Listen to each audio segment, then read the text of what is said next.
ఒంటరిగా ఉండొద్దు. Very good. కలిసి ఉండాలని దేవుని ఉద్దేశం. నా ఆయన రాజ్యంలోకి అనేకులను నడిపించాలని దేవుడి వివాహాన్ని కలగజేశాడు. ఆశ్రమాలు ఉన్నారా? ఇక్కడ ఎవరన్నా ఉన్నారా? ఆశ్రమాలే చెప్పాల్సిన పని లేదు. వివాహమైన వాళ్ళు ఎవరైనా చెప్పవచ్చు కదా. ప్రమాణాలు చేశారుగా, చేశారా చేయలేదా? నిబంధన ప్రమాణాలు చేసి ఉంటారు. ఎప్పుడు వారు ఈ విగ్రహారాధన సమయంలో జరిగిందంటే మీరు క్రీస్తు రక్తంలోకి వచ్చిన తర్వాత బైబిల్కి అండగండమైనట్లే. అవును, అది కూడా ప్రమాణమే కదా. చాలా మంది ప్రమాణాలు మనకు అర్థం కావు, కానీ సంస్కృతంలో ఉంటే కనుక అర్థం కావు. కానీ అక్కడ కూడా చాలా ప్రమాణాలు అగ్ని సాక్షిగా ప్రమాణం చేస్తున్నాయి కదా.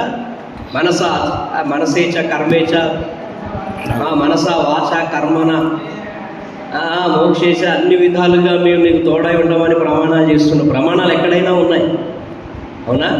కనుక ఒక దైవజనుడు ఏమన్నాడంటే, వివాహం అయిన వాళ్ళట మనం చేసిన ప్రమాణాలను ప్రతిరోజు ఇంట్లో గోడ తగిలించుకొని ఒక ఫ్లెక్సీ తయారు చేసుకొని పెట్టుకోవాలట. ఎందుకు? భార్య భర్త ఎడల ప్రమాణాలు మర్చిపోతున్నారు కాబట్టి. సో ఆ ప్రమాణాలను గుర్తు చేసుకున్నప్పుడన్నా కనీసం అరే నేను మా ఆవిడకి ప్రమాణం చేశాను కదా, మా ఆయనకి ప్రమాణం చేశాను కదా అనుకుంటాం. రైట్. వివాహం యొక్క ఉద్దేశము మనం నేర్చుకుంటున్నాం. వివాహమును దేవుడు ఎందుకు చేశారంటే, రాసుకోవచ్చు, మీరు ఒకవేళ రాసుకోగలిగితే. మొదటిగా మనం సంతోషంగా ఉండాలనేది దేవుని ఉద్దేశం. నెంబర్ 1, వివాహం యొక్క ఉద్దేశం ఏంటంటే మనం సంతోషంగా ఉండాలని. రెఫరెన్స్ కూడా చెప్తాను, మీరు రాసుకోండి. సామెతల గ్రంథం 5వ అధ్యాయము 18-19 వచనాలు. వివాహములు దేవుని ఉద్దేశం. మనం సంతోషించాలని, మనం సంతోషంగా ఉండాలనేది దేవుని ఉద్దేశం. కనుకనే వివాహాన్ని దేవుడు ఏర్పాటు చేశాడు. నెంబర్ 2, ఏక శరీరంగా ఉండడానికి దేవుడు వివాహాన్ని ఉద్దేశించాడు. మరొకసారి చెప్పనా? సంతోషంగా ఉండడం కొరకు దేవుడు వివాహాన్ని ఉద్దేశించాడు. సామెతల గ్రంథం 5వ అధ్యాయము 18-19 వచనాలు మీకు రెఫరెన్స్ కావడం కోసం. 2, ఏక శరీరముగా ఉండడం కొరకు. రాసుకున్నారా? ఈ రెఫరెన్స్ మీ అందరికీ బాగా తెలుసు. ఆదికాండం 2వ అధ్యాయం 24వ వచనం. 3, దైవ సంతానం. పాస్టర్ గారు ఇంతకుముందు చెప్పినట్లుగా ఫలించి అభివృద్ధి పొందాలనేది, అనగా దైవ సంతానము కలుగుటకు.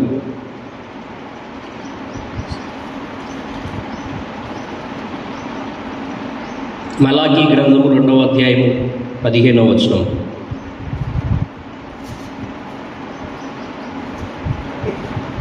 రెండవ అధ్యాయము 15వ వచనం. దైవ సంతానం కలుగుటకు మలాకీ 2వ అధ్యాయము 15వ వచనం. 4వ ఉద్దేశం ఏంటంటే కలిసి ఉండుట కొరకు. ఇంతకుముందు ఒక పాస్టర్ గారు చెప్పారు, మనం కలిసి ఉండాలి, ఒంటరిగా ఉండవద్దు అన్నది. కలిసి ఉండుట కొరకు వివాహాన్ని దేవుడు ఉద్దేశించాడు. ఆదికాండం 1వ అధ్యాయము 18వ వచనం. 1:18. ఆదికాండం 1:18. 5వ ఉద్దేశం ఏంటంటే నమ్మకంగా ఉండాలి. నమ్మకంగా ఉండుట కొరకు దేవుడు వివాహాన్ని ఉద్దేశించాడు. ఇది కూడా మలాకీ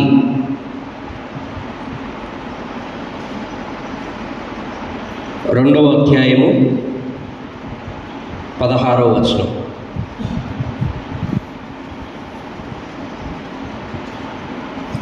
16వ వచనం. అర్థమైందంటే 5 ఉద్దేశాలు చెప్పాను నేను. చెప్తారా ఒకసారి?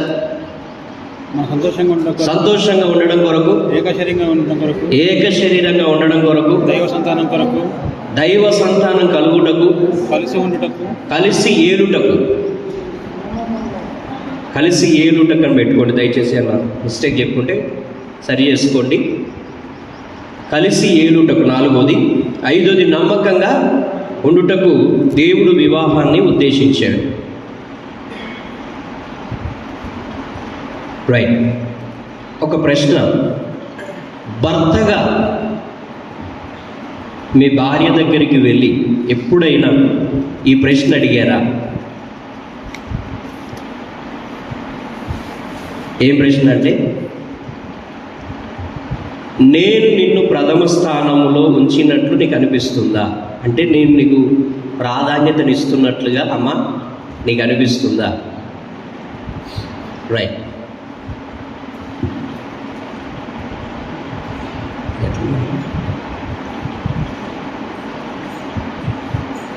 రైట్, కనిపిస్తుందండి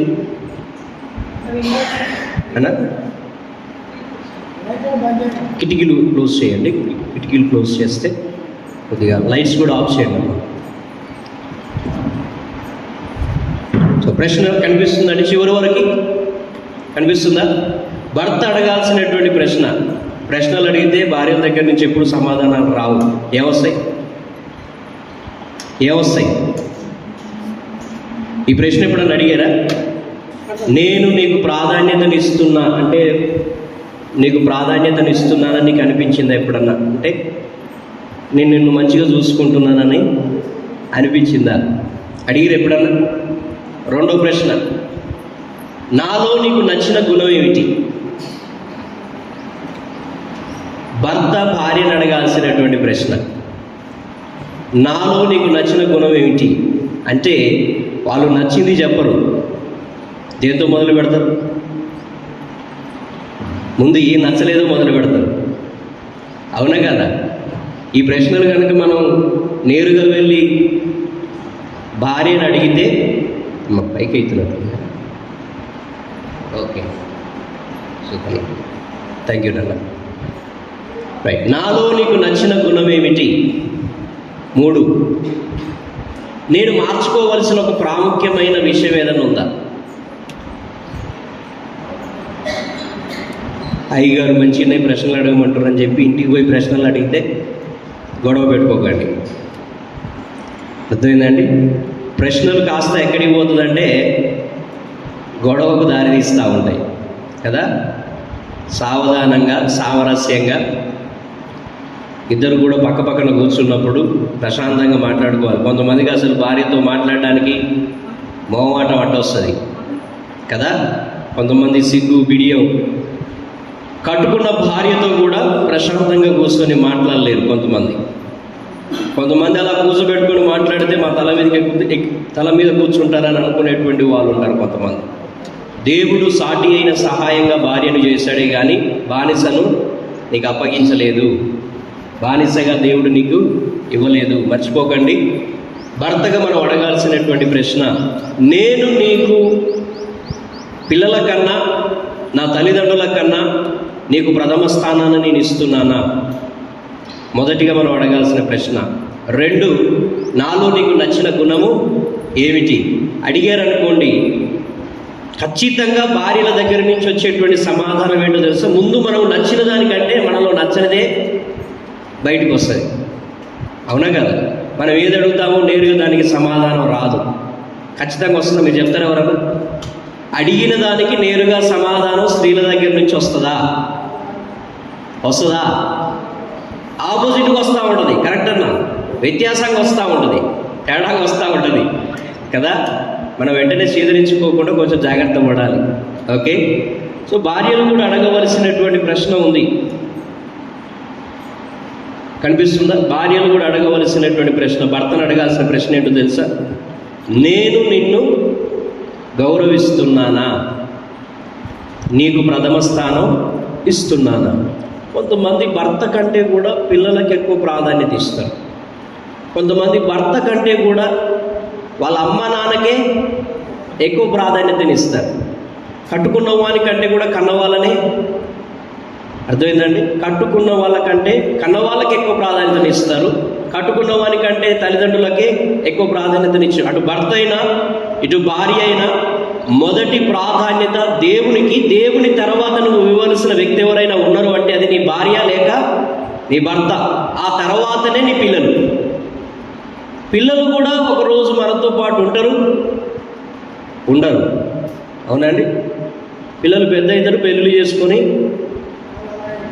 ఎక్కడో అక్కడ వెళ్ళిపోతారు. అవునా కదండి? ఇతో పాటు కలిసి ఉండే చివరి వరకు కలిసి ఉండేది ఎవరు? అంతే. మనం ప్రాధాన్యతను గుర్తుపెట్టుకోవాలి. చాలాసార్లు మనం ప్రాధాన్యత గుర్తుపెట్టుకోం. పిల్లలను ఎక్కువగా ప్రాధాన్యత ఎంచుకుంటాం. భర్తకు కంటే కూడా పిల్లలే ఎక్కువ అనుకుంటాం. భర్త కన్నా అంటే నన్ను కన్న వాళ్ళే ఎక్కువ అనుకుంటాం. నా తల్లిదండ్రులే ఎక్కువ అనుకుంటాం. ఇది పొరపాటు.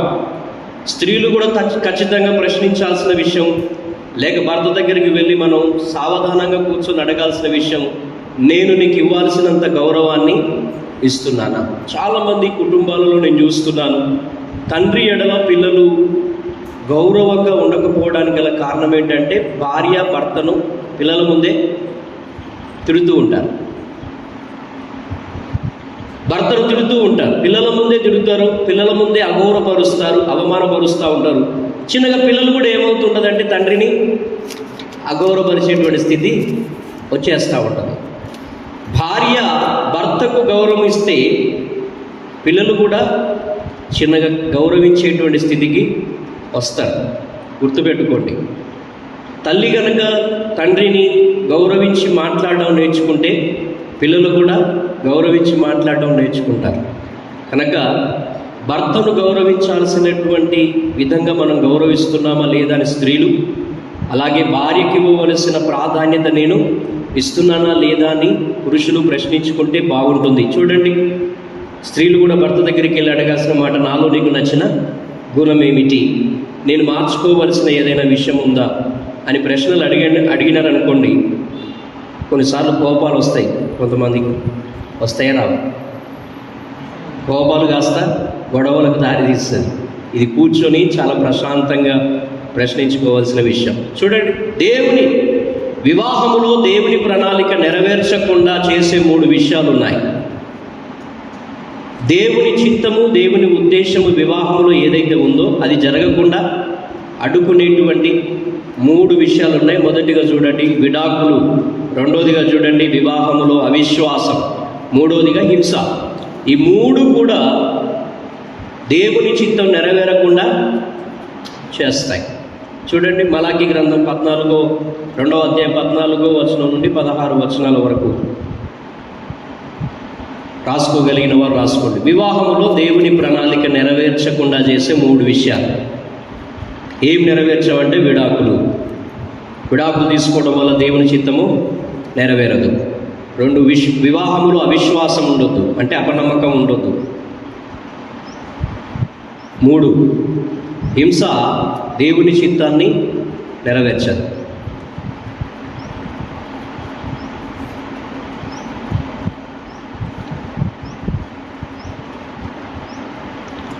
రాసుకున్నారా?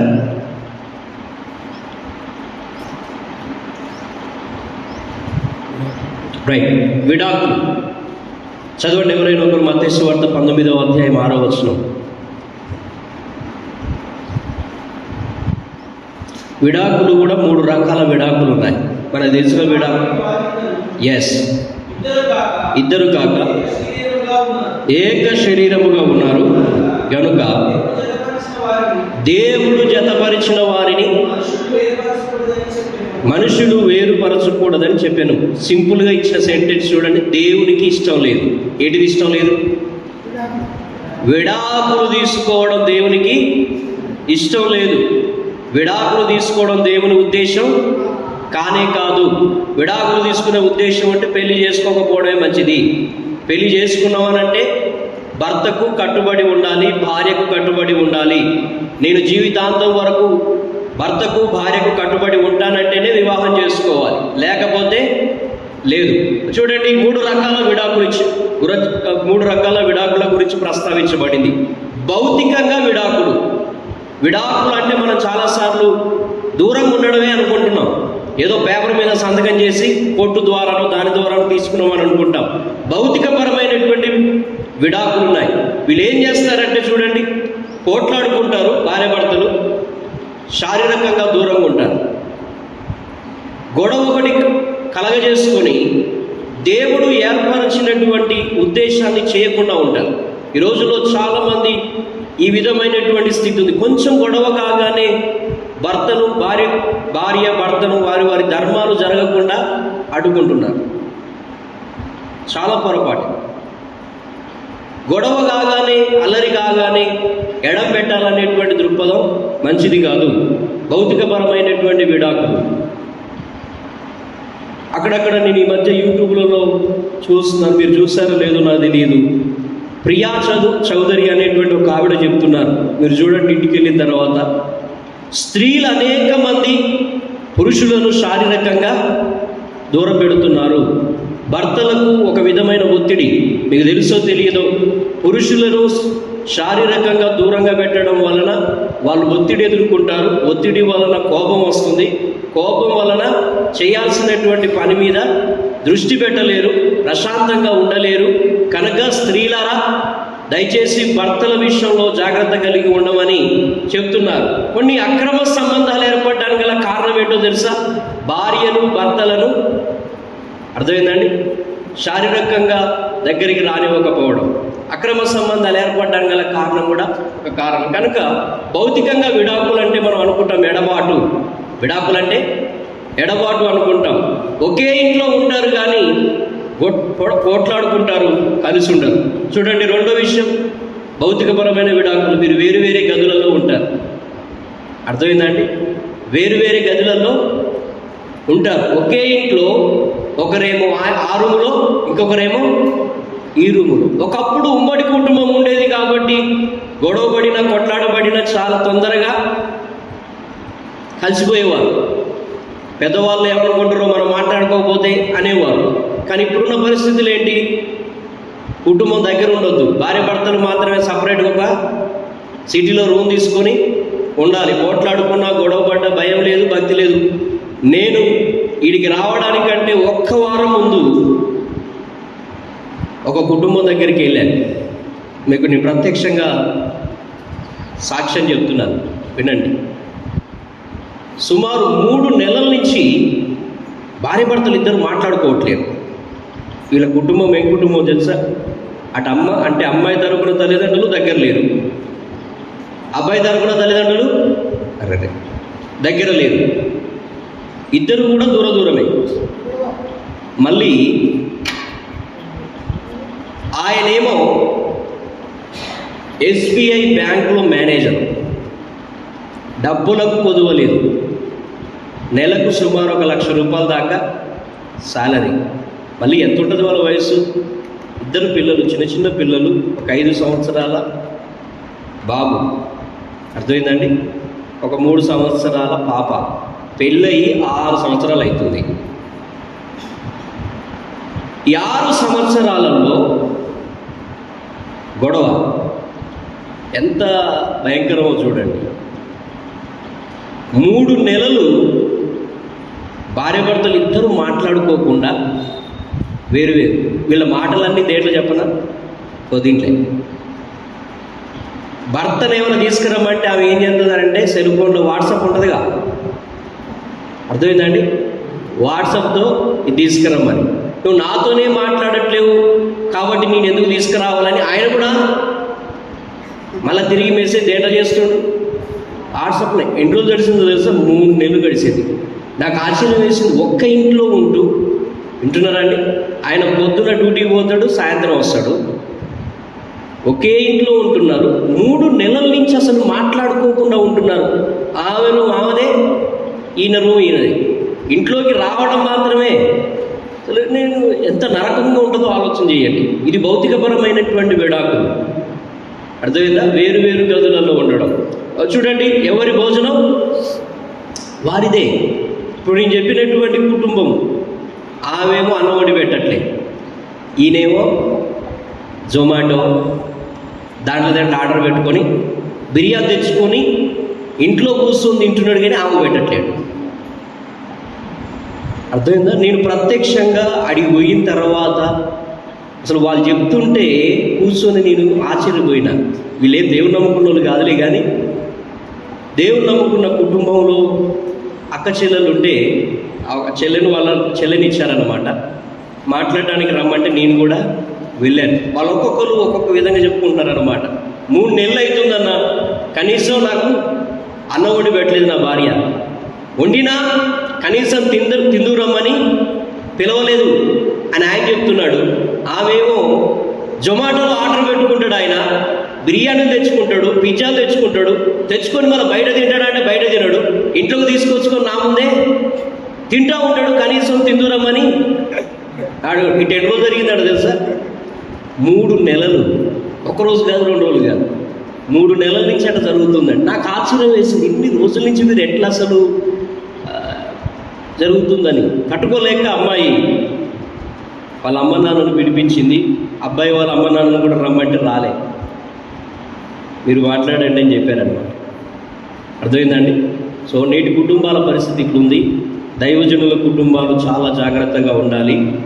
చాలా ప్రాముఖ్యమైన విషయం, దైవజనులను అటాక్ చేయాలనంటే మొట్టమొదటిగా సాతానుడు ఎక్కడ దాడి చేస్తాడంటే కుటుంబం మీద.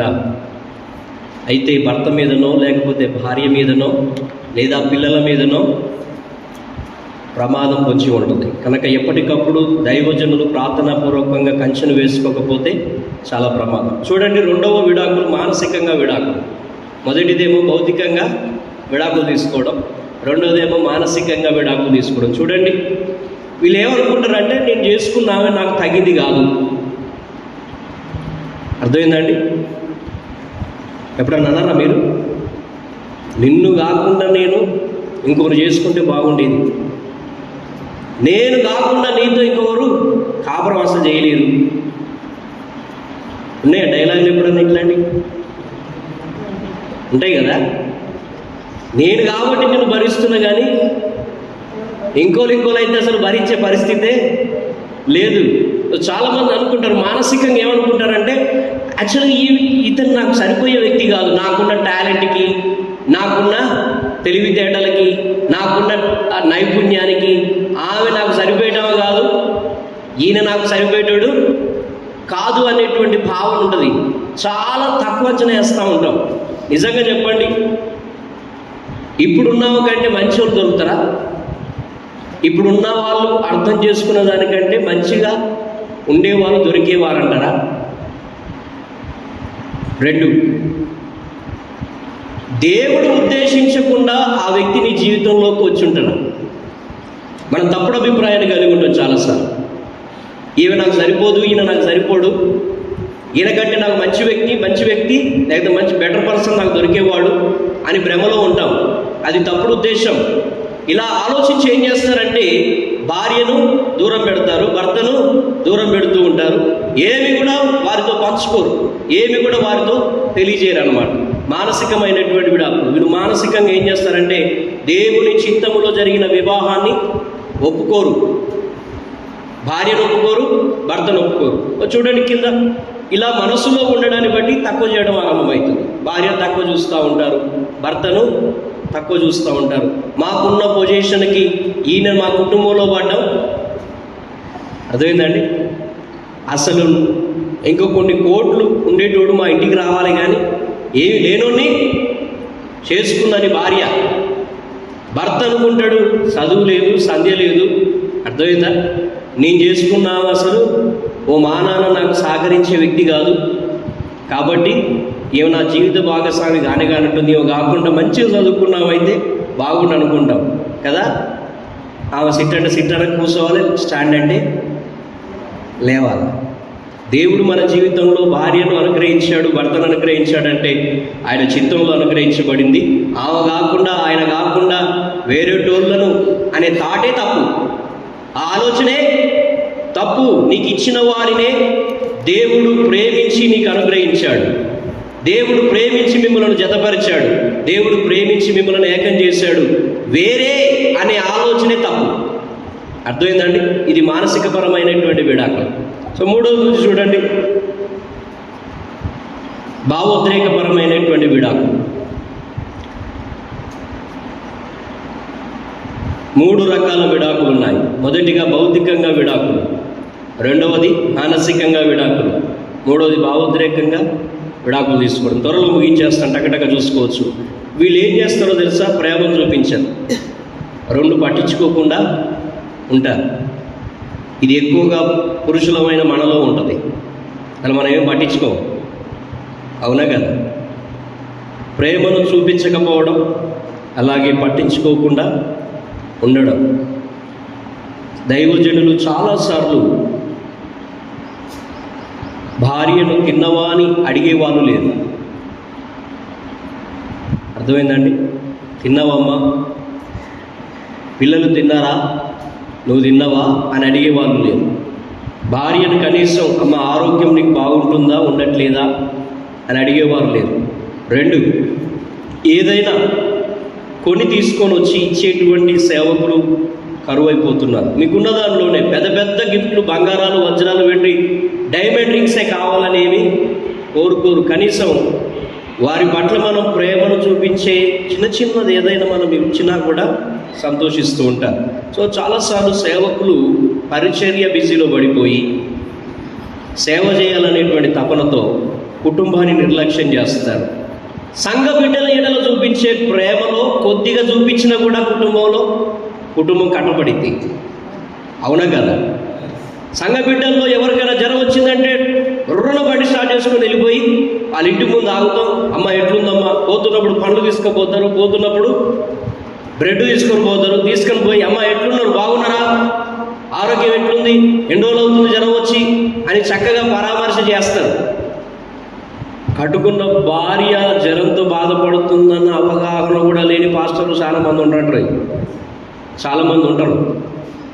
మనం కాదు నేను చెప్పే విషయం, కొంతమంది ఉన్నారు. మీరు చాలా మంచివాళ్ళు, అనుభవజ్ఞులు కాబట్టి ఇవన్నీ తెలుసుకొని ఉన్నారు.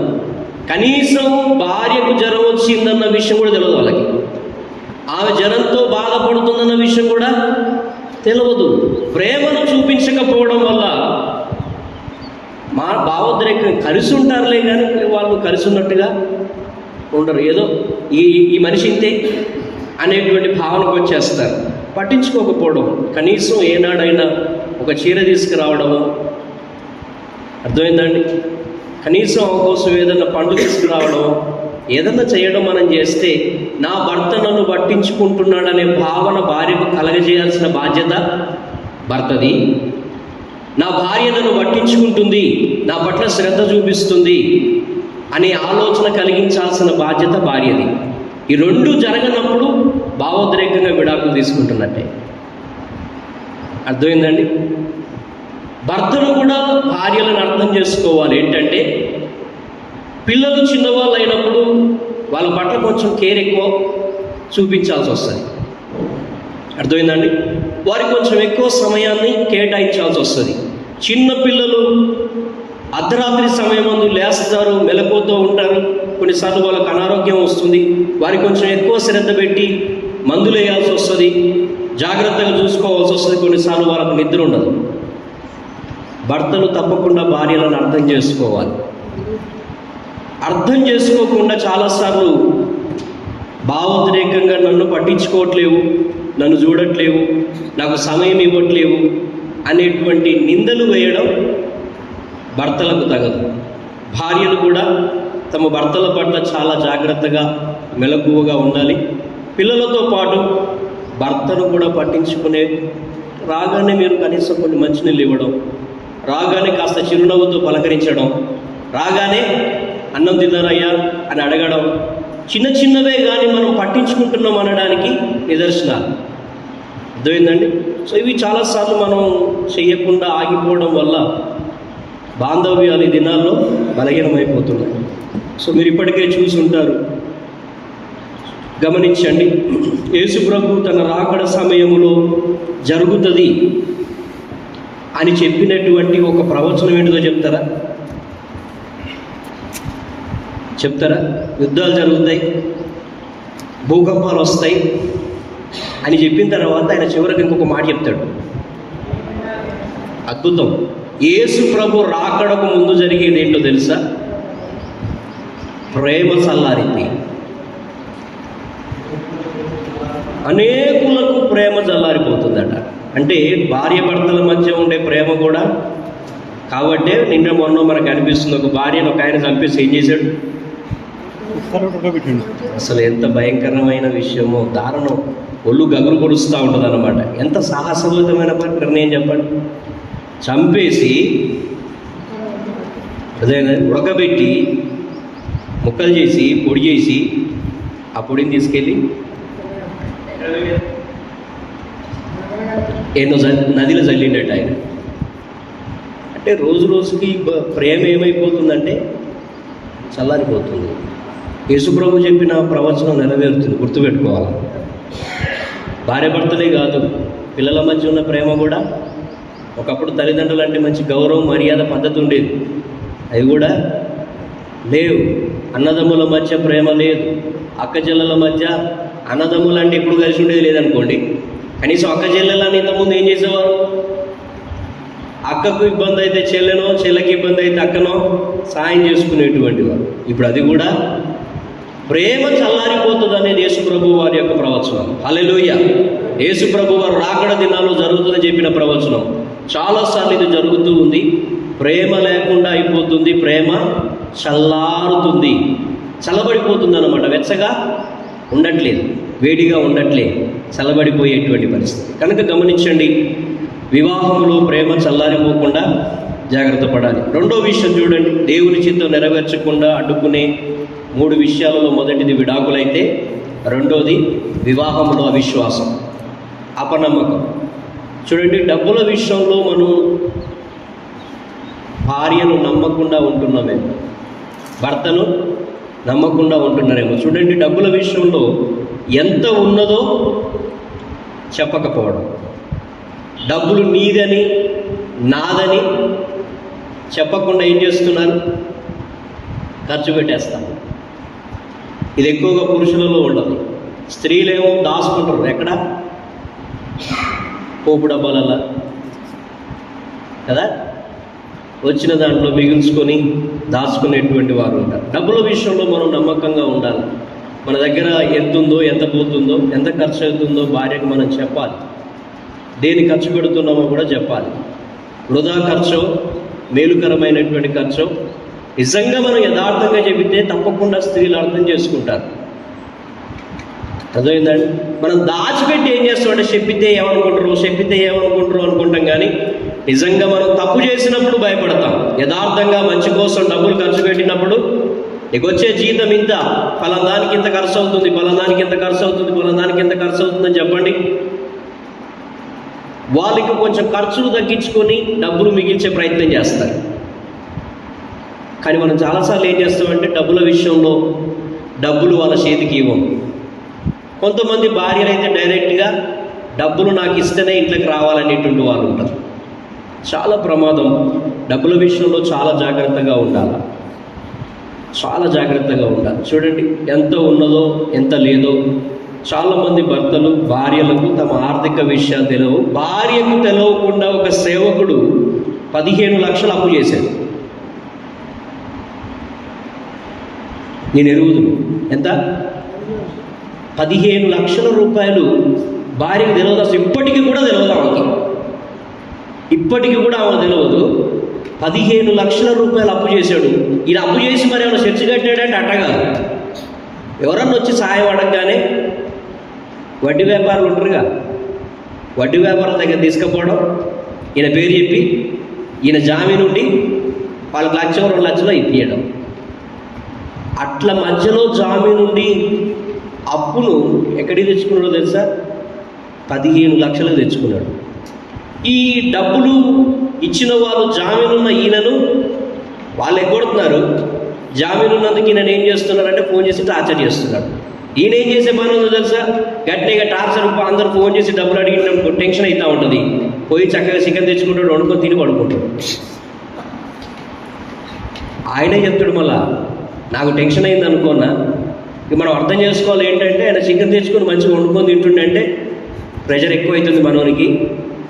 కాబట్టి హాయిగా తిని పడుకుందాం అనుకుంది. కడుపు నిండా తినడం, హాయిగా నిద్రపోవడం, టెన్షన్కి నిద్ర పట్టదు అన్నమాట. సో భార్యకి ఇప్పటికి కూడా తెలియదు, పాపం అమాయకురాలు ఆవిడ. ఆయన ఏం చెప్పినా నమ్మేస్తుంది, ఏం చెప్పినా నమ్మేస్తుంది ఆమె. 15 లక్షలు అప్పుంది, 2 బిడ్డలు ఉన్నారు. ఆయన నిశ్చింతగా ఏం చెప్పకుండా తిరుగుతూ ఉంటాడు. ఎవరైనా మళ్ళీ సేవకుడు. అర్థమవుతుందండి? డబ్బుల విషయంలో మనం చాలా జాగ్రత్తగా ఉండాలి. చూడండి, మాటల విషయంలో కూడా ఇతరుల ముందు ఏం చేయదు, తక్కువ చేసి మాట్లాడదు. ఇది చాలా మందికి ఉండేటువంటి ఒక రోగం. తక్కువ చేసి మాట్లాడుతూ ఉంటాం. ఎదుటి వాళ్ళ ముందు నువ్వు ఆయనలాగా లేవు, నువ్వు ఆమెలాగా లేవు అని చెప్పి తక్కువ చేసి మాట్లాడుతూ ఉంటారు. చూడండి, అబద్ధాలు చెప్తూ ఉంటారు. నిజం చెప్పకపోవడం కూడా ప్రమాదమే. పాస్టర్లు కూడా అబద్ధాలు చెప్పేవారు ఉన్నారు. వింటున్నారా? యథార్థమైనటువంటి సేవకుడు నిజమే మాట్లాడతాడు, కానీ కొంతమంది సేవకులు ఉంటారు. అందరినీ నేను అనట్లేను. కొంతమంది సేవకులు తమ పిల్లలకు నిజం చెప్పరు, కట్టుకున్న భార్యకు కూడా నిజం చెప్పరు. అబద్ధాలే వారి నోట ఉంటాయి. మాటల విషయంలో చూడండి, భార్యను తక్కువ చేసి మాట్లాడుతూ ఉంటారు, భర్తను తక్కువ చేసి మాట్లాడుతూ ఉంటారు. మీకాలు దావీదు మందస్సము ముందు నాట్యమాడి వచ్చినప్పుడు పని వాళ్ళ ముందు ఒక నీచుడు డ్యాన్స్ చేసినట్టు చేసావు, నీ విలువ ఏముంటుంది అని చెప్పి దావీదును అవమానించింది. దావీదు ఏమన్నాడో తెలుసా? పని వాళ్ళ దృష్టిలో నేను ఇంకా నీచునైనా పర్వాలేదు, కానీ నా దేవుని మందస్సం ముందు నేను అర్థమవుతుందా నాట్యం ఆడవే ఘనతగా భావిస్తానంది. అక్కడ రాయబడి ఉంది, మీకాలు తన మనస్సులో దావీదును హీనపరిచెను అని రాయబడి ఉంటుంది. హీనపరిచెను అంటే తక్కువ చేసింది, భర్త యొక్క లెవెల్ని తక్కువ చేసేసి అగౌరవపరిచింది. కాబట్టి అక్కడ కింద కూడా రాయబడి ఉండే మాట, మీకాలు మరెప్పుడు కూడా గర్భవతి కాలేదని రాయబడి, పిల్లలు కాకుండా దేవుడు చేశాడని రాయబడి ఉంటుంది. మనం గమనించే కొన్నిసార్లు పిల్లలు కలగకపోవడానికి గల కారణం కూడా సరైనటువంటి గౌరవ భావము భర్త ఎడల లేకపోవడము, సరిగా భర్తను గౌరవించాల్సిన విధంగా గౌరవించకపోవడము, భార్యను ప్రేమించవలసిన విధంగా ప్రేమించకపోవడం కూడా ఒక కారణమే అనే విషయాన్ని మీరు గుర్తుపెట్టుకోవాలి. రైట్. మూడో చూడండి, వ్యభిచారం, ఇతరులతో శారీరక సంబంధము. కొంతమంది భౌతికంగా కలిగి ఉండరు, కానీ ఊహలలో ఆలోచనలో కలిగి ఉంటారు, ఆలోచనలలోనే వ్యభిచారం చేస్తూ ఉంటారు. సో ఇది చాలా దారుణమైనటువంటి విషయం. అవిశ్వాసము, అపనమ్మకత్వం అనేది మంచిది కాదు. రైట్. చివరిది చూడండి, వివాహంలో ఏం కలుగుతుంది? హింస. భార్యను కొట్టడం మంచిది కాదు. సేవకులకు ఇది తగదు అంటే విశ్వాసులు కొట్టవచ్చా అనే ప్రశ్న కూడా రావచ్చు. నాయకులు కలిగి ఉండవలసినటువంటి అర్హతలలో ఒక అర్హత ఏంటో తెలుసా? కొట్టువాడు కాక. చదివారా ఎప్పుడన్నది? చదివారండి? కొట్టువాడు కాక అంటే ఏది? దేని కొట్టువాడు కాక? పిల్లల్ని. దేని కొట్టువాడు కాక? దేని కొట్టువాడు కాక? భార్యను కానీ భార్యను కొట్టువాడు కాక. కానీ చూడండి, వివాహంలో హింస ఏం చేస్తుందంటే దేవుని చిత్తం నెరవేర్చకుండా చేస్తుంది. భార్యను కొడుతూ ఉంటారు, భార్యను తన్నుతూ ఉంటారు. చూడండి, చేయలేపి కొంతమందికి కోపం వస్తే కుర్చీలు విరిగిపోతాయి. చేతిలో ఫోన్ ఉంటే ఫోన్ కూడా నేలకేసి కొట్టేస్తారు. కొట్టిన తర్వాత కానీ ఒక గంటకో రియలైజ్ కాడు, అప్ప 15,000 రూపాయల సెల్లు కదా పోయిందనేటువంటి బాధ. అస్సలు మాట్లాడకుండా హింసిస్తారు. ఇంట్లోనే ఉంటారు కానీ అసలు మాట్లాడకుండా ఉండిపోతా ఉంటారు. ఒక నరకం, ఒక టార్చర్ అనమాట. కట్టుకున్నోడు మాట్లాడకుండా, కట్టుకున్నావాడు ఇంట్లో మాట్లాడకుండా తిరగడం కంటే పెద్ద నరకం మరొకటి ఉండదు. అది కూడా ఒక హింసే, మానసికమైన హింస. భౌతికపరమైన హింసేమో కొట్టడం, తనడం అయితే, ఇదేమో భర్తలు చేస్తూ ఉంటారు, ఇదేమో భార్యలు చేస్తూ ఉంటారు. మాట్లాడకుండా తిరుగుతూ ఉంటారు. మానసికంగా టార్చర్ చేయడం, ఇదేమో శారీరకంగా టార్చర్ చేయడం. చాలా ప్రమాదకరం. ఇది దేవుని చిత్తము నెరవేరకుండా చేస్తుంది. దేవుని చిత్తం నెరవేరకుండా చేస్తుంది. కనుక జాగ్రత్త పడాలి. ఆధునిక కుటుంబంలో మనం ఏ విధంగా ఉన్నామని తీర్మానం చూడండి. నీ తీర్మానం ఏమిటి? ఎప్పుడైనా మీ జీవితంలో విడిపోదామని అన్నారా? ఇక నీకు నాకు కుదరదు, ఇక నువ్వు నేను కలిసి ఉండడం కష్టం, మనం విడిపోదాం అని అనుకున్నారా? అనుకొని కూడా పిల్లల కొరకు మాత్రమే నీతో ఉంటున్నా. అర్థమైందండి? పిల్లల కొరకు మాత్రమే నీతో ఉంటున్నాను ఎప్పుడన్నా అన్నారా? ప్రశ్న. డబ్బు విషయంలో, మాటల విషయంలో, హింస విషయంలో, మానసిక హింస విషయంలో మనం ఏం చేయాలి? ఎక్కడైనా తప్పిదం చేస్తే క్షమాపణ అడగడం మంచిది.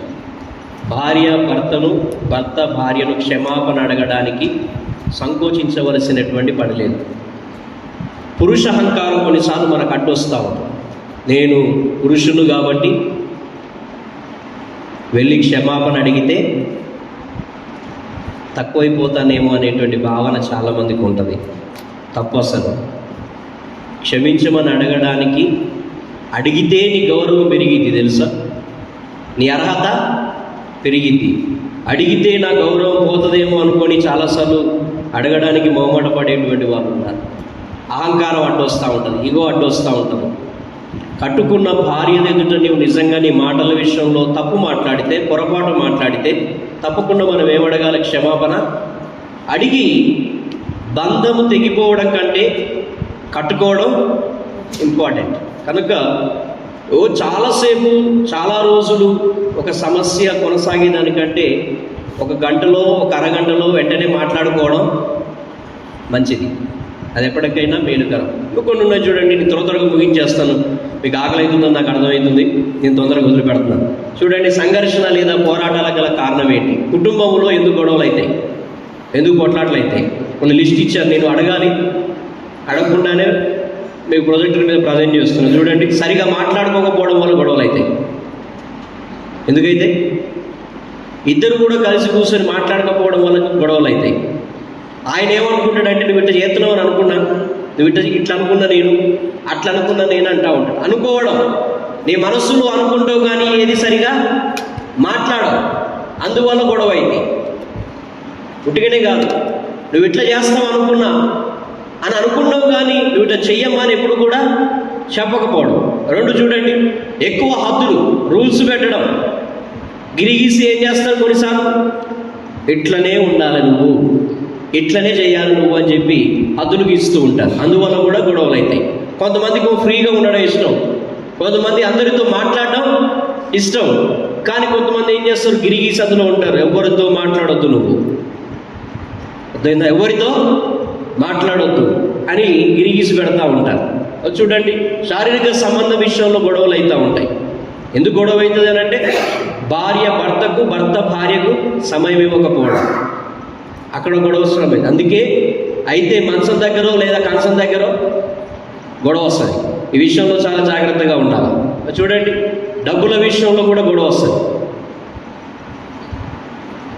డబ్బులు తీసుకొచ్చి కనీసం ఏనాడు చేతికి ఇయ్యవు, మరి ఏం చేస్తున్నావో తెలియదు, ఎడిపోతున్నావో తెలియదు అని భార్య కదా. భర్త నీకు ఇచ్చిన డబ్బులు నువ్వేం చేసావు అని భర్త. సో డబ్బుల దగ్గర గొడవ వస్తూ ఉంటుంది. చూడండి, పెరిగే వయస్సును బట్టి కూడా మార్పులు వస్తాయి, వయస్సును బట్టి కూడా కొంచెం గొడవలు ఏర్పడతాయి. యవ్వనంలో ఉన్నంత బలంగా వయసు మీద పడుతుంటే ఉండలేదు. యవ్వనంలో చేసినటువంటి సేవ భర్తకు భార్య, భార్యకు భర్త అంత సేవ చేయలేదు. కాబట్టి మనకు ఏమనిపిస్తూ ఉంటుందంటే, వయసు పెరుగుతున్న కొద్దీ వాళ్ళు మనకు సహాయం చేయట్లేరు కాబట్టి కోపం వస్తూ ఉంటుంది, గొడవలు వస్తూ ఉంటాయి. పెరిగేటువంటి వయస్సును బట్టి కూడా మనం చాలాసార్లు కోపగించుకొని గొడవ పెట్టుకునేటువంటి పరిస్థితి.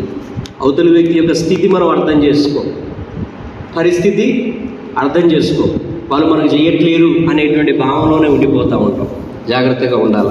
చూడండి, ఈర్ష్య వల్ల కూడా మనకంటే కొంచెం నీ భార్య టాలెంటెడ్ అనుకోండి, అసూయ వస్తూ ఉంటుంది. భర్త భార్య కన్నా కొంచెం చురుగ్గా ఉన్నాడు అనుకోండి, అసూయ పడుతూ ఉంటారు.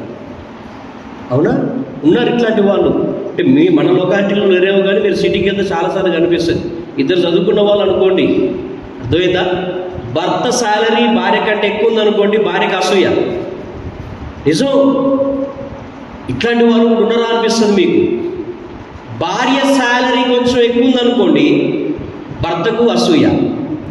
ఈ అసూయ వల్ల ఏమవుతుందంటే వీళ్ళిద్దరు పోట్లాడుకుంటా ఉంటారు. అసలు అర్థమైందా? గొడవ పెట్టుకునేటువంటి వాళ్ళు ఉన్నారు. భార్య ఎక్కువ సంపాదించి భర్త తక్కువ సంపాదిస్తే ఈర్ష్య ఉన్నది. అట్లాంటి వాళ్ళు ఉన్నారు చాలామంది. భార్యకి ఎక్కువ నైపుణ్యత ఉండడం, భర్తకు తక్కువగా ఉండడం, భార్య చదువుకొని ఉండడం, భర్త చదువు లేకుండా ఉండడం, భార్య చదువు లేకుండా ఉండడం, భర్త చదువుకొని ఉండడం కొన్ని అసూయలకు కారణమవుతుంది. భర్త కొంచెం అందంగా ఉండడం, భార్య కొంచెం నలుపుగా ఉండడం, లేదా భార్య కొంచెం తెల్లగా అందంగా ఉండడం, భర్త కొంచెం నల్లగా, అసూయకు కారణమవుతామట. తద్వారా గొడవలు ఏర్పడతాయి.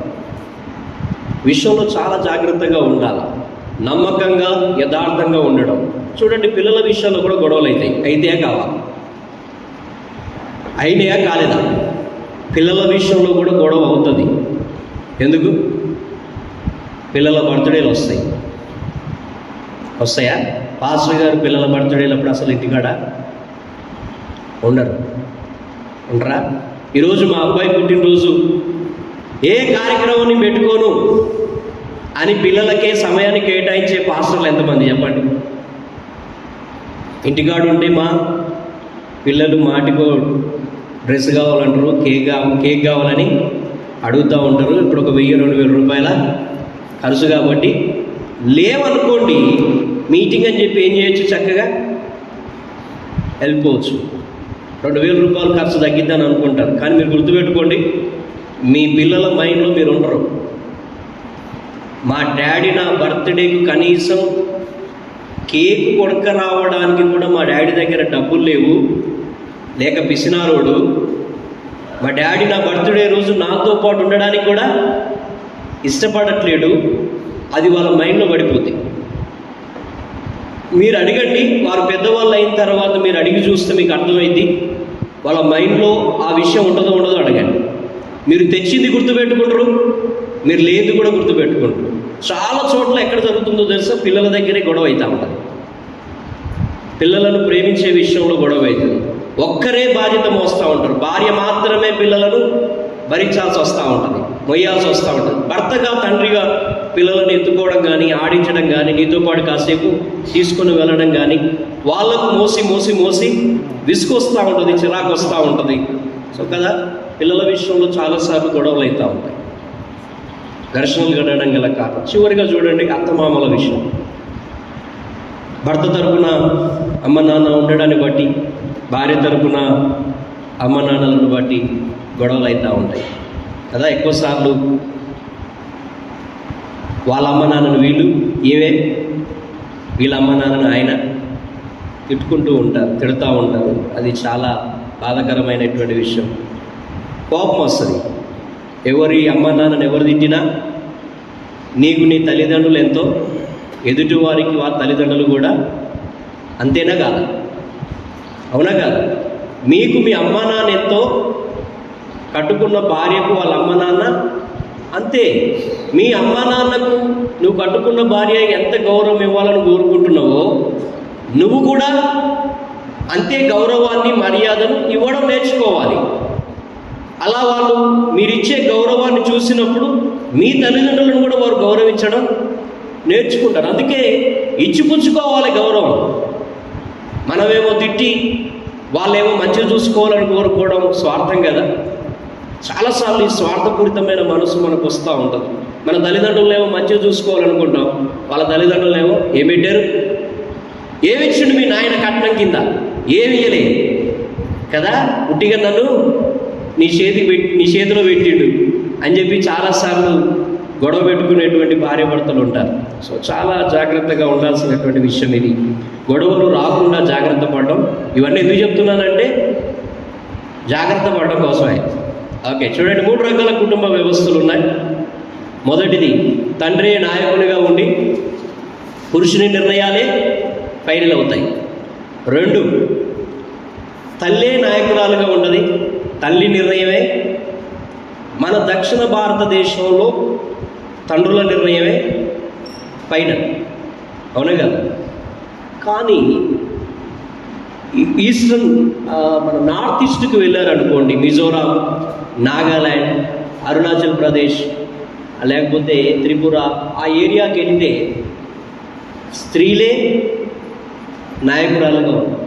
మనం తల్లిదండ్రులను పురుషులు ఇక్కడ ఎట్లా సాగుతారో, పెంచుతారో, పోషిస్తారో, అక్కడ అమ్మాయి తల్లిదండ్రులను పోషించాలి, ఇక్కడ అమ్మాయి అబ్బాయి ఇంటికి ఎట్లయితే వస్తుందో అబ్బాయి అమ్మాయి ఇంటికి పోవాలి. ఒకే భారతదేశంలో ఉన్న మనం అంతా. తెలుసా మీకు ఈ సంస్కృతి ఉందన్న విషయం తెలుసా మీకు? మన దగ్గరనేమో అమ్మాయి అబ్బాయి ఇంటికి వస్తుంది, అవునా? అబ్బాయి ఇంటి పేరు పెట్టుకుంటారు, అబ్బాయి వంశాన్ని కొనసాగిస్తాం.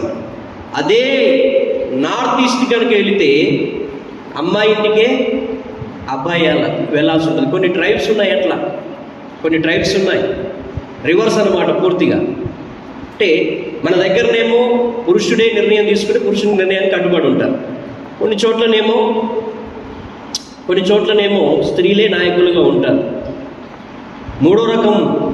మూడో రకమైనటువంటి కుటుంబం ఏంటంటే సమానంగా ఇద్దరు కలిసి నిర్ణయాలు తీసుకోవడం.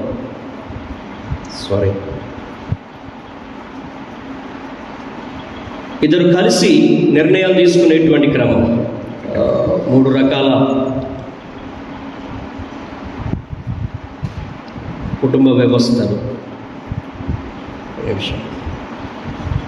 రైట్, మూడో చూడండి, సమానత్వమైనటువంటి కుటుంబం. పోయినట్టుంది. Okay, we're going to conclude. మనం ముగించబోతున్నాం. చివరిగా నేను చెప్పాలనుకున్న విషయం ఏంటంటే, గతంలో కూడా చెప్పాను, మళ్ళీ చెప్తున్నాను. నేను ఆలోచించినట్లుగానే నా భార్య ఆలోచించాలని అనుకోవద్దు. నేను ఉన్నట్టుగానే నా భార్య ఉండాలనని భర్త అనుకోవద్దు, భార్య అనుకోవద్దు. ఎందుకు అనుకోవద్దు చెప్తున్నాను నేను. దేవుడు స్త్రీని పురుషుణ్ణి వేరువేరుగా చేశాడు. గతసారి నేను వచ్చినప్పుడు చెప్పాను, మళ్ళీ చెప్తున్నాను. ఆత్మీయంగా ఇద్దరూ సమానమే. నువ్వు విశ్వాసం ఉంచితేనే రక్షింపబడ్డావు, ఆమె విశ్వాసం ఉంచితేనే రక్షింపబడ్డది. ఆమె యేసు ప్రభువునే నమ్మాలి, నువ్వు కూడా యేసు ప్రభువునే నమ్మాలి. ఆధ్యాత్మికంగా ఇద్దరు కూడా సమానమే, కానీ భౌతిక పరంగా ఆలోచన పరంగా వేరువేరు. ఇది సృష్టిలోనే జరిగింది. స్త్రీ శరీర నిర్మాణం వేరు, పురుషుని శరీర నిర్మాణం వేరు. పురుషుడు ఆలోచించే విధానం వేరు, స్త్రీ ఆలోచించే విధానం వేరు. ఆధ్యాత్మికంగా ఇద్దరు సమానమే కావచ్చు, కానీ భౌతికంగా మానసికంగా వేరు వేరు అనే విషయాలు మర్చిపోవద్దు. నీ ఆలోచన విధానం వేరు, స్త్రీగా భార్యగా ఆమె ఆలోచించే విధానం వేరు. దేవుడు అట్లా సృష్టించిండు, అర్థమైందండి? ఆ విధంగా దేవుడు సృష్టిలోనే చేశాడు. పురుషుడు ఆలోచించినట్లుగా స్త్రీ ఆలోచన చేయడు, స్త్రీ ఆలోచించినట్లుగా పురుషుడు ఆలోచన చేయడు. ఆధ్యాత్మికంగా ఇద్దరూ సమానమే కావచ్చు, కానీ భౌతికంగా మానసికంగా వేరు వేరు. అర్థమవుతుందండి? భౌతికపరమైన విషయాలలో స్త్రీలు వేరు, భౌతికపరమైన శరీర నిర్మాణం పురుషులకు వేరు, స్త్రీలకు వేరు. పురుషుల ఆలోచన విధానం వేరు, స్త్రీల యొక్క ఆలోచన విధానం వేరు. కానీ మనం చాలాసార్లు ఏం కోరుకుంటామంటే, నేను చేసినట్టే నా భార్య చేయాలని అనుకుంటాం. ఎట్లా చేస్తారు? అది ఎక్కడ జరిగింది? దేవుని సృష్టిలోనే వేరియేషన్ ఉంది, వ్యత్యాసం ఉంది. మరిద్దరూ వేరువేరుగా సృష్టించబడ్డారు, ఒకే విధంగా సృష్టించబడలే. మనం ఆశిస్తాం చాలాసార్లు, కానీ అది తప్పు. వేరు. కొంతమంది దీన్ని అర్థం చేసుకోక, దేవుడు నన్ను ఒక విధంగా, నా భార్యను ఒక విధంగా చేశాడు, నా ఆలోచన విధానాన్ని వేరుగా పెట్టాడు, ఆమె ఆలోచన విధానాన్ని వేరుగా పెట్టాడు, నా శరీర నిర్మాణం వేరు, ఆమె శరీర నిర్మాణం వేరువేరుగా దేవుడు సృష్టించాడు. మేమిద్దరము కలిసి దేవుని పని చేయాలనేటువంటి దూరదృష్టి, వివేకం లేకపోవడం వల్ల చాలాసార్లు గొడవలు కలుగుతూ ఉంటాయి. నాలాగే ఆలోచించాలని భార్య అనుకుంటుంది, నాలాగే ఆలోచించాలని భర్త అనుకుంటాడు. ఎట్లా ఆలోచిస్తారు? మిమ్మల్ని దేవుడు వేరువేరుగా చేశాడు, వేరువేరు నిర్మాణంతో చేశాడు. మీ ఆలోచన పరిధిలో మీరు ఆలోచిస్తారు, వాళ్ళ ఆలోచన పరిధిలో వాళ్ళు ఆలోచిస్తారు. అర్థమైందండి? స్త్రీ ఎక్కువ మోతాదులో, ఎక్కువ శాతం కుటుంబ పరంగా ఆలోచిస్తుంది, అవునా? పిల్లలు, భర్త, లేకపోతే తన చుట్టూ ఉన్న వారి వరకే ఆలోచిస్తుంది. భర్త కుటుంబం గురించి ఆలోచిస్తాడు, సమాజం గురించి కూడా ఆలోచిస్తాడు, సంఘం గురించి కూడా ఆలోచిస్తూ ఉంటాడు. కనుక ఆలోచన విధానాల్లో తేడాలు ఉన్నాయి. భార్యలు భర్తలను అర్థం చేసుకోవాలి, భర్తలు భార్యలను అర్థం చేసుకోవాలి.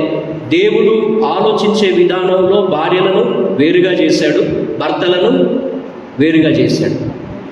వేరుగా సృష్టించబడ్డారు, భిన్నంగా, ఒకే విధంగా కాదు. ఆధ్యాత్మికంగా ఒకటే కానీ శారీరకంగా మానసికంగా వేరువేరుగా సృష్టించబడ్డారు. ఈ సత్యం తెలిస్తే మనం వాళ్ళని అర్థం చేసుకుంటాం. భర్తలను అర్థం చేసుకుంటారు, భార్యలు కూడా అర్థం చేసుకుంటారు. కనుక జాగ్రత్తగా ఈ విషయాలను ఎందుకు చెప్తున్నానంటే, సేవకుల కుటుంబాల మీద సాతాను దాడి అధికమవుతుంది నేటి దినాలలో. మీరు గమనిస్తున్నారో లేదో, కాపరిని కొట్టుదును, గొర్రెలన్నీ చెదరిపోవును. ముందుగా సేవకుని కుటుంబాన్ని కొడితే సంఘం అంతా కూడా ఏమైంది? చెదిరిపోతుంది. కనుక నాయకులు కుటుంబ విషయంలో చాలా జాగ్రత్తగా ఉండాలి. ప్రార్థన పూర్వకంగా కుటుంబాన్ని కట్టుకోవాలి, జాగ్రత్తగా పిల్లలను పెంచాలి. వాళ్ళ సాక్ష్యం దెబ్బతింటే సంఘం అంతటి మీద ఆ ప్రభావం పడుతూ ఉంటుంది. కనుక నాయకులు కుటుంబాలను కట్టుకుంటేనే పరిచర్యను చక్కగా చేయగలుగుతారు. సవాలు, నేటి దినాలలో సవాలు, నాయకులకు పెద్ద సవాలు ఏంటంటే కుటుంబాన్ని కట్టుకోవడం. కనుక గమనించండి, ఈ విషయాలన్నీ మీ మనసులో పెట్టుకోనండి.